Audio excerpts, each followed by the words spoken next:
Hola, mi nombre es Laura Leiva, soy estudiante de medicina y estoy cursando por la rotación de ginecología y obstetricia impartida por la doctora Andrea Roca en la Universidad de San Carlos de Guatemala, CUNOR. En esta ocasión vamos a hablar un poquito acerca de la citología cervical. La citología cervical, o comúnmente llamado test de Papa Nicolau o PAP test, fue descubierto en 1925 por George Nicholas Papanicolaou. Consiste en tomar una muestra celular a nivel del cuello uterino con el fin de identificar cambios citológicos que nos puedan orientar al riesgo que tenga la paciente de desarrollar en un futuro cáncer uterino. Algunas consideraciones a tomar en cuenta para recomendarle a la paciente que se realice este examen son: toda paciente que ha iniciado su vida sexual, sobre todo aquellas que lo hicieron en etapas tempranas, pacientes que sean sexualmente activas, que tengan múltiples parejas sexuales o que además tengan factores de riesgo asociados, los cuales la hacen más propensa a desarrollar cáncer uterino.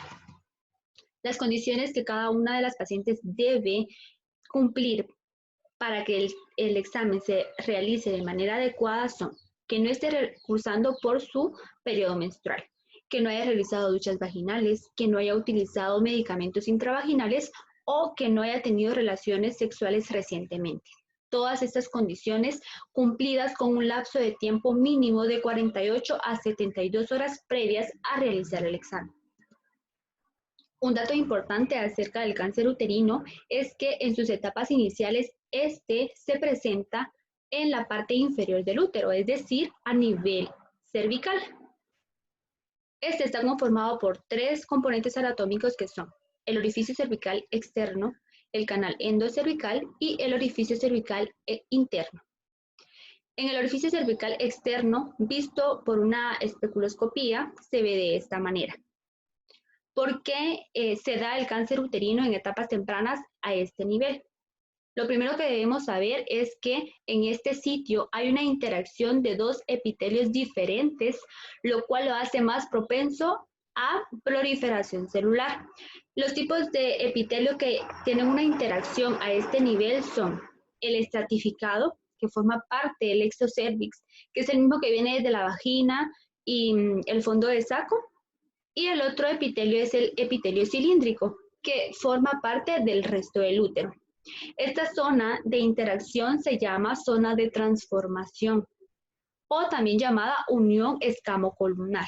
Como ya lo mencioné, la interacción de dos tipos celulares por la diferencia de epitelio que lo conforma, lo hace más propenso a una proliferación celular anómala y por eso en etapas tempranas se presenta a este nivel.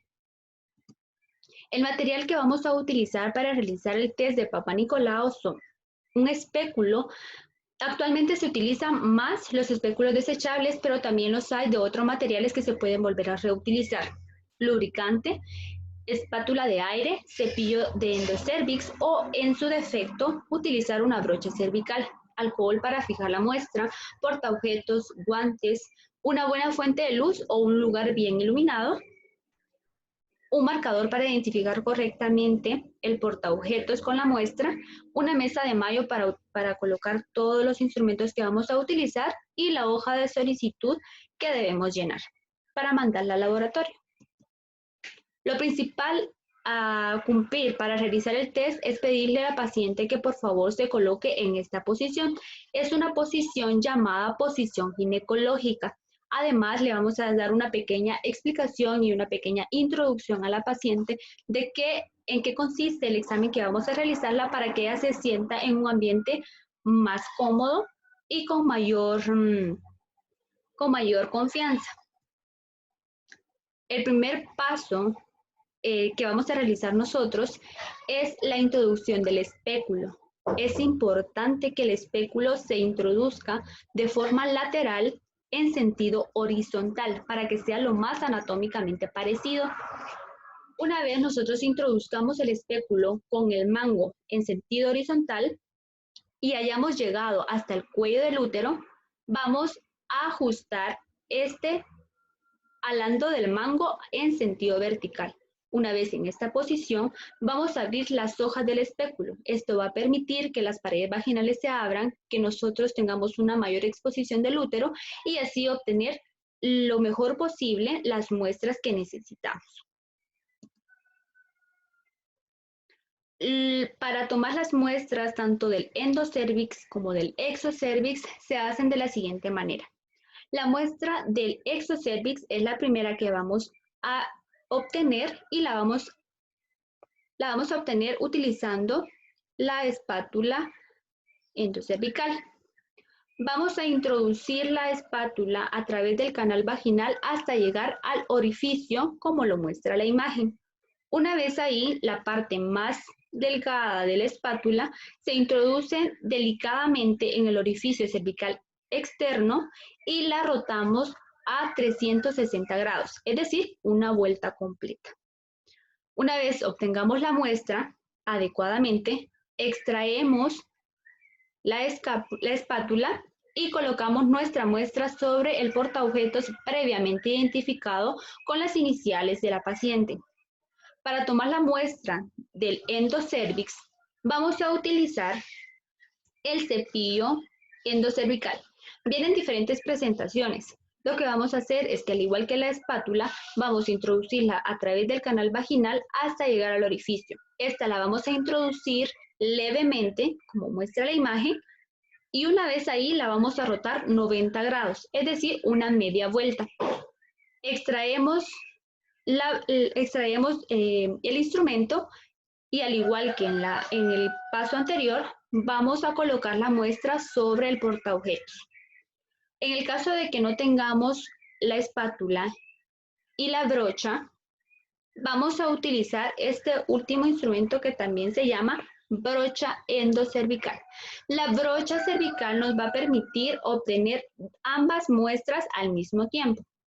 De igual manera, introducimos la brocha cervical, la colocamos e insertamos levemente en el orificio cervical externo y la rotamos alrededor de 5 veces para obtener una muestra adecuada.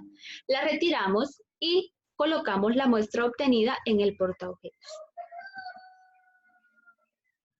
Algo a considerar y que es muy importante en la técnica correcta de la obtención de las muestras en el Papá Nicolau son la forma correcta de extender la muestra sobre el portaobjetos. Vamos a trazar una línea imaginaria, ya sea horizontal o verticalmente, para extender la muestra del endocervix y la del exocervix. En una mitad una y en la siguiente mitad la otra muestra.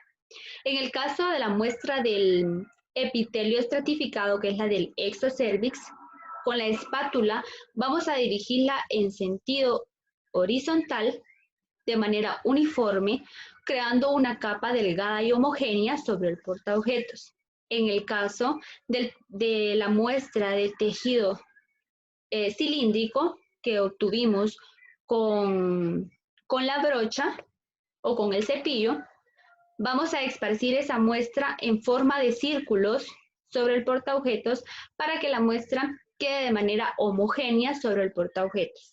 Una vez ya colocadas ambas muestras, se debe fijar con alcohol al 96%.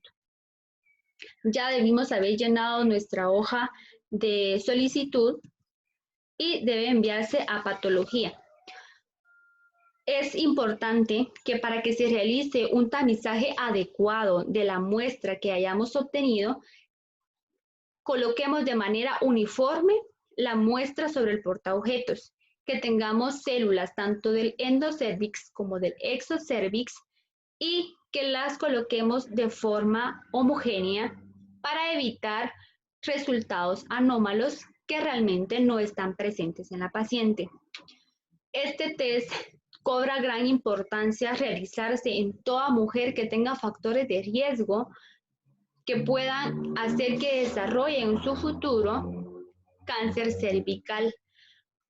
Lo importante de este test es que, al detectar cambios citológicos, incluso en etapas tempranas del cáncer uterino, lo hacen para tener un diagnóstico precoz y un tratamiento eficaz. De esta manera disminuimos la morbimortalidad debido a esta patología. ¿Cada cuánto es necesario hacerlo? Una vez nosotros le recomendemos a la paciente que se realice el primer test, vamos a realizarle 3 muestras consecutivas, es decir, 3 en 3 años seguidos.